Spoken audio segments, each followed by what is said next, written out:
গল্পটি শুরু হয় নদীর তীরে অবস্থিত একটি সুন্দর এলাকা থেকে। প্রতি বছর অনেক মানুষ এখানে বেড়াতে আসত। মায়া নামে একটি মেয়ে এই এলাকায় থাকত এবং সে নৌকা চালিয়ে টাকা আয় করত। যারাই এলাকায় বেড়াতে আসত, মায়া তাদের নৌকায় করে ঘুরিয়ে নিয়ে যেত এবং বিনিময়ে সে তাদের কাছ থেকে ভাড়া আদায় করত। আজও কিছু বাইরের লোক মায়ার নৌকায় বসে থাকত এবং সে সারাদিন তাদের ঘুরিয়ে নিয়ে যেত।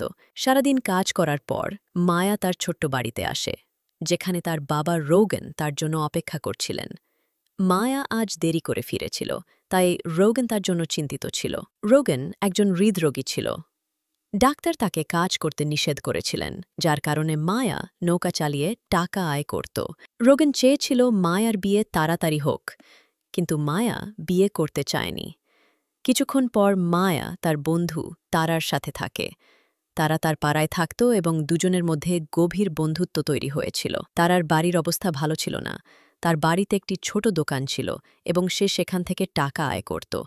দুই মেয়ে বসে গল্প করছিল। ঠিক সেই সময় শিরা নামে একটা ছেলে তাদের কাছে আসে। সিরাও, ওর কোনো দোষ ছিল না। যদিও তারার সাথে তার প্রেম ছিল, সে মায়াকে বিয়ে করতে চেয়েছিল। মেয়ে দুটোর খবর নেওয়ার পর শিরা তার কাজে চলে যায়। কিছুক্ষণ পর শিরা মায়ার বাড়িতে আসে। মায়া আর শিরার বাবা ভালো বন্ধু ছিল, তাই শিরা প্রায়ই মায়ার বাড়িতে আসত। মায়া ঘরের কাজ করত আর শিরা তাকে কিছু ফল দিত। এরপর সে রোগনের কাছে বসে তার সাথে কথা বলতে শুরু করে। যদিও শিরা রোগনের সাথে কথা বলছিল, তার পুরো মনোযোগ মায়ার উপর ছিল। রোগনের সাথে কথা বলার পর সে চলে যায়। এরপর রোগন মায়ার কাছে আসে এবং তাকে বরং সে তার কথায় হেসে ফেলে। রাতে শিরা তারার বাড়িতে ছিল। তারা বাড়িতে একা থাকত, তাই শিরা তার বাড়িতে আসত। দুজনেই মদ্যপান করত এবং উত্তক্ত কথাও বলত। মদ্যপান করার পর দুজনেই শুরু করে, কিন্তু শিরা তারার তৃষ্ণা মেটাতে পারে না এবং সে তারাকে তৃষ্ণার্ত রেখে যায়। পরের দিন একটি নতুন ছেলে এই এলাকায় আসে, যার নাম ছিল জীব। জীব একজন ব্লগার ছিল এবং সে এখানে একটি ব্লগ তৈরি করতে এসেছিল। সে এখানে প্রথমবার এসেছিল, তাই সে এই এলাকাটি খুব পছন্দ করেছিল। জীব সবেমাত্র এখানে এসেছিল, তাই সে তার মোবাইল থেকে বুক করা তার কেবিনে যেতে চেয়েছিল। ইতিমধ্যে তার চোখ মায়ার উপর পড়ে এবং সে তাকে কেবিন সম্পর্কে জিজ্ঞাসা করে, যার উত্তরে মায়া বলে যে তোমার বুক করা কেবিনটি আমার পাড়ায়। এরপরে দুজনের মধ্যে বোর্ডের ভাড়া ঠিক হয়ে যায় এবং ভাড়া ঠিক হওয়ার সাথে সাথেই তারা দুজনেই কেবিনের দিকে যেতে শুরু করে। যাত্রার সময় মায়া জীবকে নিজের সম্পর্কে বলে যে আমার মা অনেক বছর আগে মারা গেছেন, আমার বাবা অসুস্থ, তাই আমি বোট চালিয়ে ঘর চালাই। কিছুক্ষণ পর দুজনের যাত্রা শেষ হয় এবং তারপর দুজনেই হাঁটা শুরু করে। পথে তারার দোকান আসে এবং মায়া জীবকে তারা সম্পর্কে বলে। মায়াকে তার সাথে আড্ডা দিতে দেখে তারাও অবাক হয়ে যায়। জীব সম্পর্কে জিজ্ঞাসা করার আগেই তারা দুজনেই এগিয়ে যায়। শীঘ্রই জীব তার কেবিনে পৌঁছে যায় এবং মায়াও তার সাথে ছিল। জীব তার কেবিনটি পছন্দ করে। এখানে আসার পর সে মায়াকে নিজের সম্পর্কে বলতে শুরু করে যে আমি এখানে ৩ দিনের জন্য একটি ব্লগ তৈরি করতে এসেছি। আমার কোনো প্রেমিক নেই, তাই আমি এখানে একা এসেছি। মায়া তার সাথে কথা বলছিল।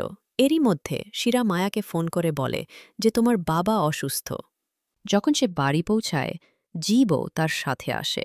রোগন মায়াকে বলে যে আমি অজ্ঞান হয়ে গিয়েছিলাম এবং সিরা এসে আমার যত্ন নেয়নি। মায়া সিরাকে ধন্যবাদ দেয়। সিরা তাকে বলে যে তুমি রোগনকে শহরের ডাক্তারের কাছে নিয়ে যাও, সেখানে পৌঁছাতে ৩ দিন সময় লাগবে, তাই আমি রোগনের সাথে যাব।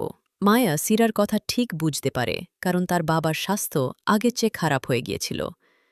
এদিকে মায়া তাদের দুজনকেই জীবের কথা বলে এবং তারা দুজনেই জীবকে স্বাগত জানায়। এরপর মায়া জীবকে তারার কাছে নিয়ে আসে, যাতে তারা দুজনেই পরিচিত হতে পারে। তৃষ্ণার্ত তারা জীবকে দেখে রেগে যায়। যদি মায়া তাকে বাধা না দিত, তাহলে সে জীবের জল বের করে নিত। পরের দিন মায়া জীবকে কোলে নিয়ে ঘুরতে শুরু করে। জীব এখানে ৩ দিন থাকার কথা ছিল, তাই মায়া তাকে ৩ দিন ঘুরিয়ে নিয়ে যাওয়ার কথা ছিল। জীবও ঘুরে বেড়াতে খুব পছন্দ করত এবং এই জায়গার সৌন্দর্য দেখে সে খুশি হয়েছিল। অনেকক্ষণ ঘোরাঘুরি করার পর দুজনেই একটা তীরে থামে। তীরে একটা কুঁড়ে ঘর তৈরি ছিল এবং দুজনেই তাতে বসে কথা বলতে শুরু করে। জীব মায়াকে বলে যে আমি হয়তো একটা বড় শহরের মানুষ, কিন্তু সেখানে কোনো সুন্দরী মানুষ নেই। মায়ার সাথে কথা বলার পর জীব তার পোশাক খুলে নদীতে স্নান করতে শুরু করে। মায়ার দেহ দেখে মায়া উত্তেজিত হয়ে পড়ে। জীব তাকেও স্নান করতে বলে, কিন্তু লাজুক মায়া তার কথা শোনে না। কিছুক্ষণ পর মায়া তার ঘরে ছিল এবং স্নান করে ঘুমানোর প্রস্তুতি নিচ্ছিল। এদিকে সে জীবের দেহের কথা মনে করতে শুরু করে। কথাটা মনে করতে করতে সে এত উত্তেজিত হয়ে পড়ে যে সে নিজের হাতে জল তুলতে শুরু করে।